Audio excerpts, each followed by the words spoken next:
আল্লাহ রাসূল সাল্লাল্লাহু আলাইহি ওয়াসাল্লামকে প্রশ্ন করা হলো শাবান মাস সম্পর্কে, মা হুয়া শাহর, এই মাসটা কি? আল্লাহ তাআলা রাসূলুল্লাহ আলাইহি ওয়াসাল্লাম বলেন, ওয়া শাহরুন তুরফাউল আমালু ইলাল্লাহি তাআলা, শাবান মাস হচ্ছে এমন একটা মাস যেই মাসের মধ্যে আল্লাহ তাআলার কাছে তার বান্দাদের আমলগুলোকে পেশ করা হয়।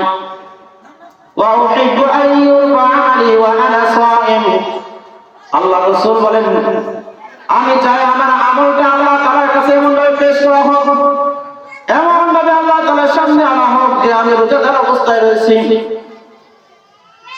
শাবান মাসে আমলগুলো আল্লাহ তাআলার কাছে পেশ করা হয়, এই জন্য আল্লাহ রাসূল বলতেন কি যে আমি চাই আমার আমলগুলো এমন ভাবে পেশ করা হোক যে আমি রোজা অবস্থায় যেন আমার আমলগুলো পেশ করা হয়। সুবহানাল্লাহ। তার কারণ রোজার ফজিলত অনেক, এই রোজার ফজিলত বর্ণনা করে শেষ করা যাবে না। বুখারীর হাদিসগুলো অধ্যয়ন করলে বোঝা যায় যে রোজার ফজিলত কত। কিয়ামতের ময়দানে যখন বিভীষিকাময় একটা সময় চলে আসবে, বান্দা কোনো কুল কিনারা থাকবে না, সুপারিশ করার মতো কেউ থাকবে না। কিন্তু যে সমস্ত বান্দাগুলো দুনিয়ার মধ্যে দুইটা আমল করে যাবে, কয়টা আমল? দুইটা আমল যে ব্যক্তিরা করে যাবে, এই দুইটা আমল বান্দার জন্য সুপারিশ করবে। قال رسول الله صلى الله عليه وسلم يشفع للعبد يوم القيامة الصائم والقرآن, কিয়ামতের ময়দানে বান্দার জন্য দুইটা জিনিস সুপারিশ করবে, একটা হচ্ছে রোজা আর একটা হচ্ছে কোরআন।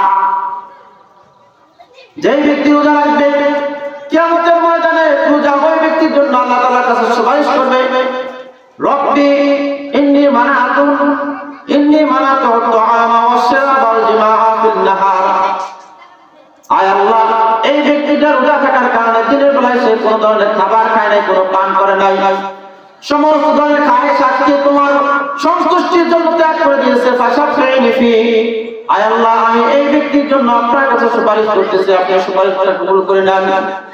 আল কুরআন ইয়াকুলু রাব্বি, কুরআন আল্লাহ তাআলার কাছে বলতে থাকে ইন্নী মানাতু নাওমা বিল-লাইল, রাতের বেলায় এই ব্যক্তি কুরআন কারীমের তেলাওয়াত করত, কুরআনের তেলাওয়াত করতে করতে তার অন্তরগুলোকে প্রশংসা করত, অন্তরের মধ্যে তৃপ্তি আনত, আপনার সন্তুষ্টির জন্য রাত থেকে থেকে কুরআন কারীমের তেলাওয়াত করতে রাতে ঘুমাইতো না।